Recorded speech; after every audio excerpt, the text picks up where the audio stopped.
Halo Sobat Booster, balik lagi bareng aku Ari, Head of Teachers di Bahasa Booster. Kali ini kita bakal langsung lanjutin bahas TOEFL Written Expression, khususnya untuk permasalahan seputar penempatan kelas kata atau word forms. Ada juga yang bilang word classes, conjunctions, prepositions, dan juga tenses. Yang sering banget bikin orang terkecoh, padahal kalau tahu letak polanya ya seperti biasa. Soal nomor 24 ini gampang banget diselesaikan, kurang dari 10 detik. Kalau tahu ya. Oke, ini khususnya ini nih word forms sih paling sering keluar ya. Jadi kalau teman-teman paham penggunaan itu, that will be much much much better. Better. What's wrong with my pronunciation? Anyway, sama kayak video sebelumnya, kita nggak cuma cari jawaban yang salah, tapi kita bakal lakuin 360 degree deep dive, mempelajari opsi A sampai D satu persatu, biar ilmu kamu langsung nambah banyak. Jadi yuk, gak usah basa-basi lagi. Langsung aja kita buka slide-nya dan kita bedah. Bam-bam. Number 24. Dr. Martin Luther King, JR ini junior maybe. Clergyman and civil rights leader, won the 1964 Nobel Peace Prize for his work toward racial equality in the United States. I will give you 30 seconds, seperti biasa ya, 30 detik dari sekarang untuk berpikir.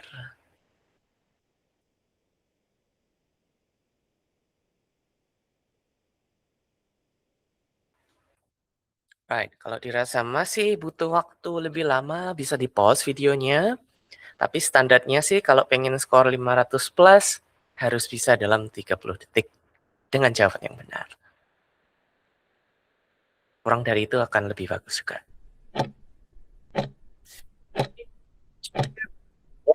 Nah, oke, stop. Waktunya habis. Mari kita coba bahas mulai dari depan ya. Dr. Martin Luther King, ini kalau teman-teman tahu, beliau adalah tokoh bersejarah ya, khususnya untuk umat Kristiani. Karena beliau tuh merupakan di sini ada penjelasannya. Clergyman itu seorang pemuka agama gitu ya. Agama Kristen of course tadi sudah saya sebutkan ya. Gitu. And civil rights leader. Dan seorang pemimpin civil rights, hak-hak sipil gitu ya. Dan ini dihubungkan dengan and di sini. Kita coba cek opsi A ya, teman-teman. And di sini menghubungkan clergyman dan civil rights leader. Ya, seperti yang kita bahas sebelumnya, ini muncul beberapa kali ya, kayaknya udah di soal-soal sebelumnya. Kalau teman-teman ngikutin videonya kayak and lagi gitu kan. Dan ya, masalahnya selalu dengan paralelisme. Tapi paralelisme itu nggak cuma sekedar tensesnya harus sama gitu ya. Bentuknya harus sama, sama-sama noun, sama-sama adjektif. Tapi juga mungkin secara makna ya, kali ini juga harus sama, harus setara gitu teman-teman ya. Dan di sini sudah setara. Clergyman itu menunjukkan tokoh tadi kan pemuka agama dan civil rights leader, seorang pemimpin. Pemuka agama dan pemimpin dua-duanya sama-sama tokoh, sama-sama manusia ya. Jadi dalam hal ini sudah setara. Jadi penggunaan and sudah betul seperti itu ya teman-teman. Oke, so no problem with and. Kita lanjut ke opsi B ya. One. One ini adalah verb 2 ya atau past tense. Simple past tense dari verb win. Win won. Bukan me won tapi ya. Kok jadi ngiklan? Anyway, one, simple past tense ya. Dan seperti yang saya bilang tadi, Dr. Martin Luther King itu adalah tokoh bersejarah ya. Ketika ada nama tokoh, biasanya di soal TOEFL itu selalu tokoh bersejarah ya. Dan ya of course karena ini bahas sejarah pasti di masa lalu, nggak mungkin sejarah masa depan atau masa kini ya. Sejarah ya masa lalu gitu. Jadi one, penggunaan one di sini sudah betul atau mungkin kalau teman-teman ketemu kayak ini apa namanya penanda tahun 1964 itu juga bisa jadi penanda simple past tense gitu ya. Tapi kalau teman-teman punya knowledge makanya kadang saya sering sarankan ya ke student school kayak perbanyak pengetahuan umum teman-teman, perbanyak baca. Kayak kalau kita ngeh nih, oh Dr. Martin Luther King itu kan seorang bersejarah, tokoh agama Kristiani gitu kan ya. Eee, kita akan gampang gitu loh, nggak perlu nyari, ada tahunnya nggak. Kadang tuh soalnya nggak ada tahun juga teman-teman, kayak let's say ini dihilangi gitu ya. Nah, gimana? Bingung. Terus akhirnya bilang, "Oh, Bravo ini salah, soalnya nggak ada tahunnya." Padahal Dr. Martin Luther King itu tokoh bersejarah ya, pasti past tense gitu ya. Mhm. Gitu, iya tapi itu akan jarang sih, jarang terjadi kayak past tense tapi nggak ada penanda tahun ya.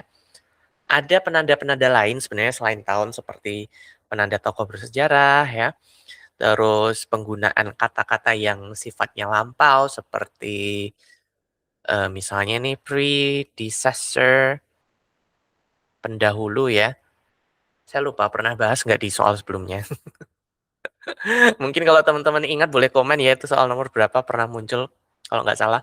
Predecessor, pendahulu, pioneer. Pioneer itu kan juga pionir ya, pionir kan yang mengawali sesuatu.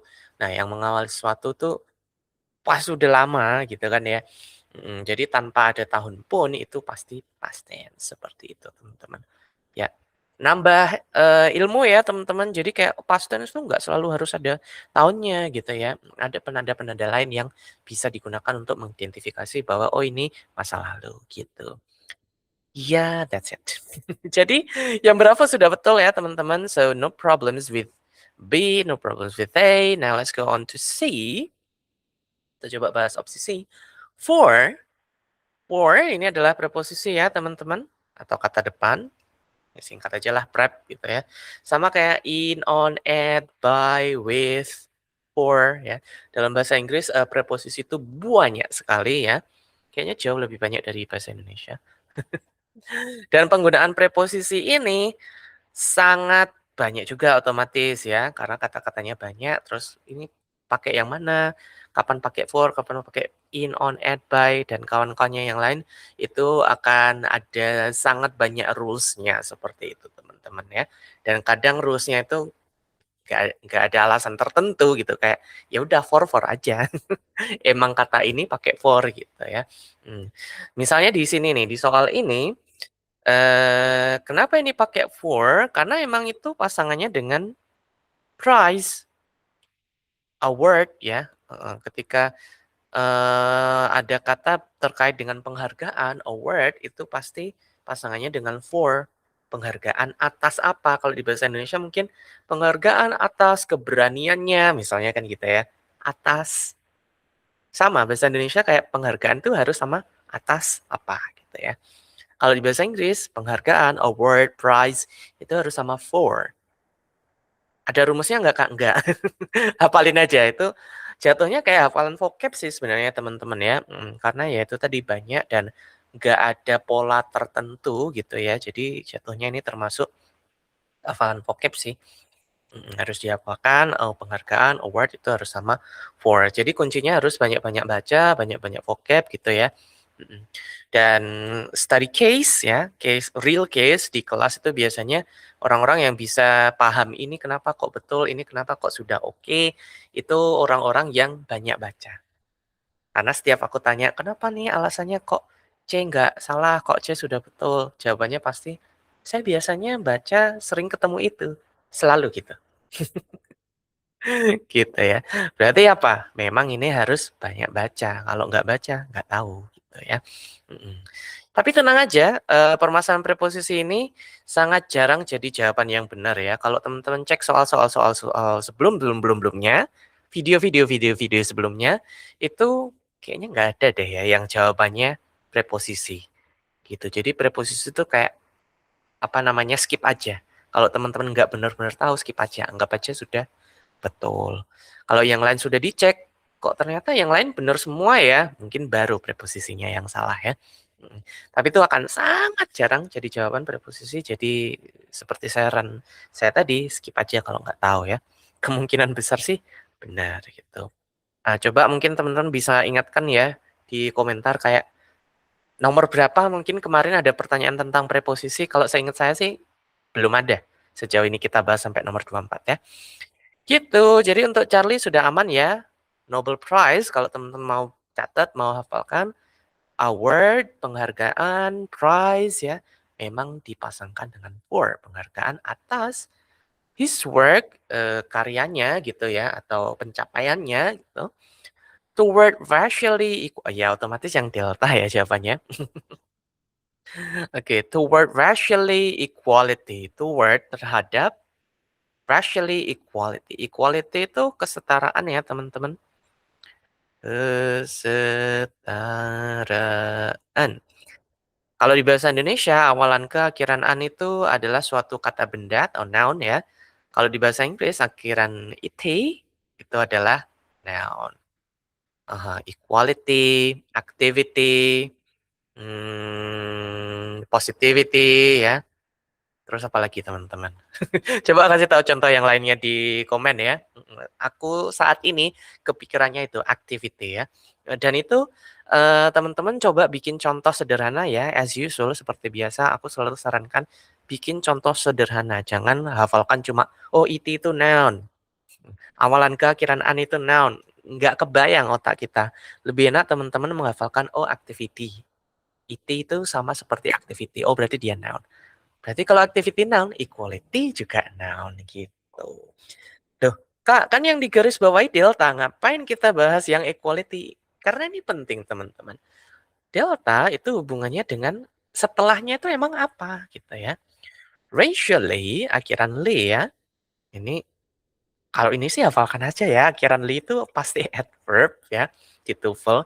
Racially, quickly, beautifully, usually ya. Itu semua adalah adverb. Nah, jadi akhiran ly, racially ini adalah adverb ya. Fungsinya adverb itu adalah menjelaskan verb atau adjektif yang lain. Oh, makanya dinamai adverb, adjektif sama verb gitu kan ya teman-teman. Fungsinya menjelaskan adjektif atau verb. Gitu deh. Nah, sekarang kalau kita kembalikan ke soal, kata setelah racially ini kan noun, kata benda ya toh? Bukan verb, bukan adjektif. Berarti ini error, nggak fungsi dia. Fungsinya menjelaskan verb, menjelaskan adjektif, kok nggak ada yang dijelaskan. Berarti kan dia error, kagak fungsi. Gitu kan ya teman-teman, rusak. Gitu. Jadi jawabannya ini yang delta. Makanya tadi ngapain sih Kak Ari kok bahas equality? Kan yang digarisbawahi delta. Karena nyambung teman-teman ya. Gitu. Nah, teman-teman harus bisa ini nyambung-nyambungin setiap opsi itu connect sama kata-kata yang mana sih di kiri kanannya gitu. Kalau teman-teman lihat tadi kan pembahasan soal-soal sebelumnya dikonek-konekin juga, nggak cuma oh n ini benar atau salah. Untuk tahu benar atau salah kita harus lihat dulu n ini fungsinya ngapain, menghubungkan apa gitu kan. Oh, clergyman sama civil rights leader. Oh, oke, sudah setara benar. Gitu kan ya, nggak cuma N doang yang dilihat, kiri kanannya dilihat. One tadi juga sama, One ini untuk tahu benar atau salah, lihat dulu dia jelasin apa emangnya. Oh, Dr. Martin Luther King. Oh, tokoh bersejarah. Oh, ada tahun gitu kan ya. For tadi juga sama kan? For ini benar atau salah? Lah dia digunakan untuk apa? Oh, ternyata gabungannya dengan price. Award for, price for. Oh, berarti sudah betul. Nah, sama ini juga gitu, teman-teman. Racially equality nggak bisa, karena racially adalah adverb, sedangkan equality, activity, itu adalah noun. Nggak cocok. Yang bisa menjelaskan noun adalah adjective. Atau kata sifat ya, teman-teman. Jadi ini kita ganti menjadi adjective. Adjektifnya adalah racial. Li-nya dibuang, tinggal dibuang aja teman-teman. Kalau mau ganti adverb ke adjective, tinggal dibuang aja li-nya. Nah ini hati-hati. Racial, racially, adjective, adverb ini sering diujikan memang ya di TOEFL. Biar teman-teman tahu, ngerti nggak sih bedanya adverb sama adjective gitu ya. Penguji pengen tahu itu dari teman-teman ya. Karena adjective sama adverb tadi fungsinya sama-sama menjelaskan kata yang lain. Bedanya adverb menjelaskan verb atau adjective, sedangkan adjective menjelaskan noun. Gitu. Jadi ini di otak-atik, paham nggak sih bedanya adjective sama adverb? Gitu teman-teman. Tipis pula bedanya. Satunya pakai li, satunya li-nya dibuang, ya kan ya. Jadi ini wajib 100% paham. Dan kayaknya baru di soal sebelumnya deh ini kita bahas ya, tentang susunan kata.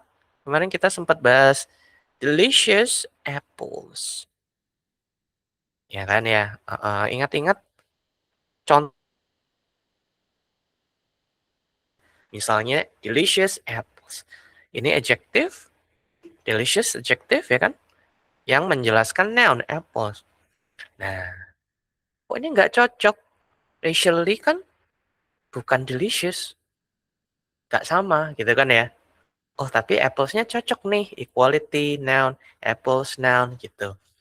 Tapi bagian adjective verb-nya nggak cocok gitu. Oke, silakan bikin contoh sederhana yang paling enak dihafalkan. Mau pakai delicious apples juga boleh ya. Coba boleh ketik di kolom komentar ya teman-teman. Kira-kira mau ngapalin contoh kata-kata apa sih yang simple, yang enak gitu buat dihafalkan, yang relatable. Makin relatable, makin enak dihafalkan ya. Semakin nggak relate, semakin kita pusing.